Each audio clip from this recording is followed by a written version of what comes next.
Welcome to Hood Champion Boxing Sports. In boxing, you find a way to win, you find a way to lose, and if you're fighting Terence Crawford, you need to find a way to take away his right hand. Let me tell you something. I've been watching, like you all, boxing for a while, but I was paying particular attention to Terence Crawford when he fought Errol Spence this past weekend. Don't get me wrong, there's a lot of opinions about that fight. I predicted Crawford would stop him. When you got a pressure guy like Spence with throws a volume of punches and someone who can counter punch like Terence Crawford, you got to figure at some point Crawford would land. However, when you look at Errol Spence, he did look a little bit different, but nonetheless, Crawford did the business. But after further analyzing that fight, I was watching it. I said, okay, Crawford hit him with a straight left, and Crawford caught him with a couple of backhand lefts, but the punch that was doing the damage it's not even the punch, it's the hand that was doing the damage, was that Crawford right hand. Whether he threw in a jab, whether he was countering with a hook, whether he was hitting him with an uppercut. Every shot that hurt Errol Spence, I'm not talking about that buzzed him, I'm talking about that hurt him. It was a shot that came from that right hand. Okay? Now, this is the thing. I went back and watched a few fights. And in every fight, right? This is why I make the joke about Crawford. If he's in a fight and he's fighting orthodox, right? This man's right-handed. You would think he'd be an orthodox fighter. But when things aren't going his way is when he's in the orthodox stance. Okay? And when he's in the orthodox stance, hold on, yo. Huh? You can talk. Huh? Okay, I'll be right there. Okay? It's my little 5-year-old. But when he's in the orthodox stance, right? Things aren't going his way. I make the joke about him going into the phone booth. He turns into Southpaw man. He comes out.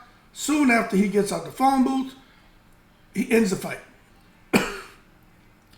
And I took a look at him fighting Hank Lundy, Jose Benavidez, fighting Porter, fighting Brook, and even just really here, last couple of weeks ago, man, watching him fight Errol Spence. They haven't figured it out that he has a super strong right hand. His hook knocking people out. His hook is what hurting people. And when he fought Errol Spence, he was using a power jab. But it's his right hand. I'm going to go on record and say, he has a right hand that's equally as special as Miguel Cotto's left hand and De La Hoya's left hand. You know, De La Hoya was touching people, tranquilize them with his jab, tranquilize them with that left hook, tranquilize them with that uppercut, right? They talk a lot about De La Hoya's left hook. A lot about it. You know why? Because De La Hoya fought orthodox, but he was a naturally left-handed fighter. So his left hand dominant, his left hand was more powerful. But he had a super strong left hand. Miguel Cotto, same thing. An extremely powerful left hand. Remember, he fought orthodox, but he was naturally left-handed. Caleb Plant is someone else. He has a strong left hand, but he ain't powerful like those guys, but he's got some pop in that left hand. But Crawford has that freakish strength in his right hand. And that's why every time he hit Errol Spence with a counter, it started with that right hand.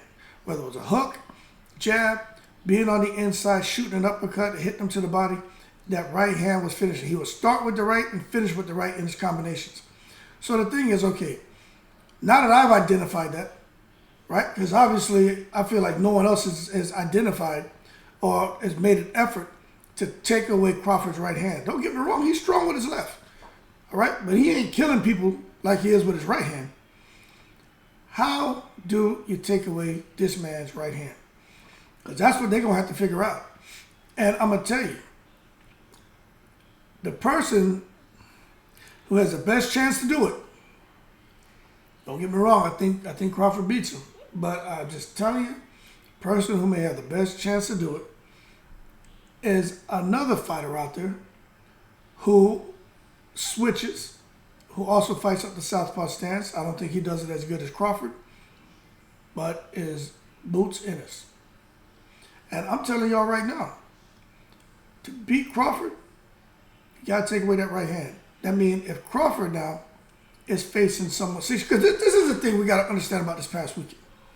Spence went in there and was fighting a southpaw.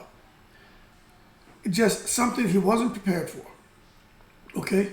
And he didn't know what to do when he was fighting someone in the southpaw stance. The problem is the southpaw stance, the jab and the hook with the lead hand, the power hand, and those were the shots that were coming at him and hurting him. He didn't have to worry so much about that backhand left hand, that backhand left. For Crawford, he hasn't faced somebody that he's fighting that I can remember who is also right hand dominant but fighting in the southpaw stance. That means now with the jab, Crawford's getting hit with a hard power jab.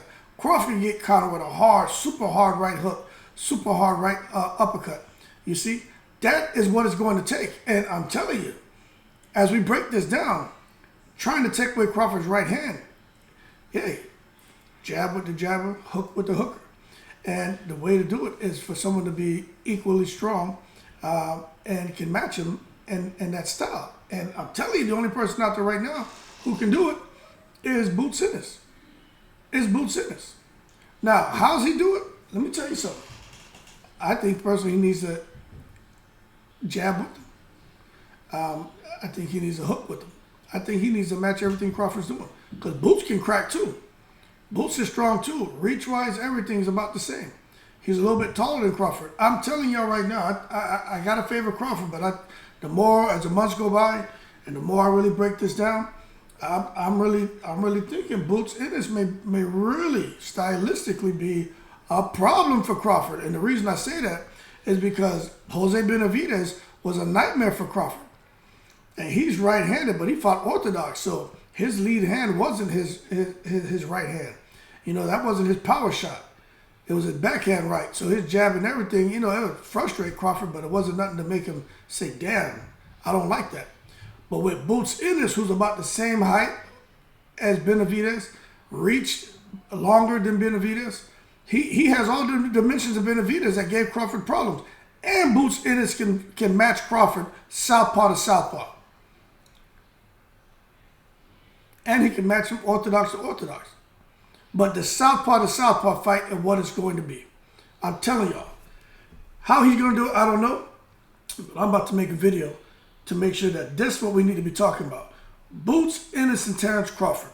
That fight's going to be a battle of the orthodox fighters in a southpaw stance. Because that's what it's going to take for Boots to have a chance to beat Crawford. He got to match him. You watching all those fights where Crawford hurts guys is with that damn right hand. Right hook, right uppercut, jab. The left hand just stings. It's the right. It's the right. That hook, uppercut, jab. And those three shots are can be the most devastating. We know that the jab gets to you the quickest. And you get hit with that damn, that missile of a jab that Crawford's throwing. And now he fights Boots. He's going to get hit with the same thing. So I'm telling y'all, and we know we can talk about chins. Not so sure, you know, Crawford, how he's going to do if he gets touched like that. But the more we talk about this, we got to strip the emotion away. Stylistically, Boots Ennis could be a problem for Crawford. But I'm telling you what it's going to be. In order for Boots to really give himself a really good chance in that fight, and he could win, is he's got to fight Crawford southpaw to southpaw to where his power hand is his lead hand in that jab.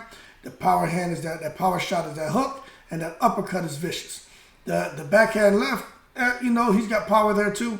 But I'm telling you, those three shots, those are Crawford's money shots. That jab, that hook, and that uppercut from the southpaw stance. Boots has to match him with his jab, hook, and uppercut as well. And I'm telling y'all, man, that fight's going to be interesting. Don't for a second think that Crawford is going to sail off into the sunset and easily clip Boots. Shit goes left for Boots if he's fighting orthodox. Because Crawford's gonna catch him. But if it goes southpaw to southpaw, I'm telling you, it's going to be interesting. It's going to be interesting. I'm telling y'all right now. The only problem with Boots is he needs to not only work on fighting out of the southpaw stance, which he can, but he got to work on his defense because you can't be able to play around with Crawford. Crawford hits you, he gonna hurt you, especially that damn southpaw stance. Once he turns southpaw, man, it's over. That being said, man, y'all keep cool. Shout out to the veterans, all 7 continents. But to beat Crawford, you got to take his right hand away. You got to. This ain't about jabbing to his right. This ain't about stepping to his right, getting out the line of fire. You're trying to worry about the left hand coming at you. No, man, this isn't what this is about, man. This is about that jab, hook, and uppercut. You got to be able to take away Crawford's jab, his hook, and his uppercut from that southpaw stance in order to beat him. And I think the way you do that is for you to match and go fire with fire. You know what I'm saying? Southpaw versus southpaw, the hook comes into play.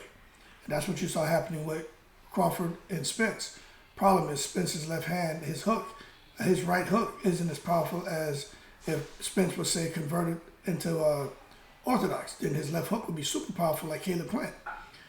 But that's why Crawford was able to out-hook him. You understand? Because his lead hand was his right hand. And I think against Jerome Boots Ennis, it ain't going to be that easy.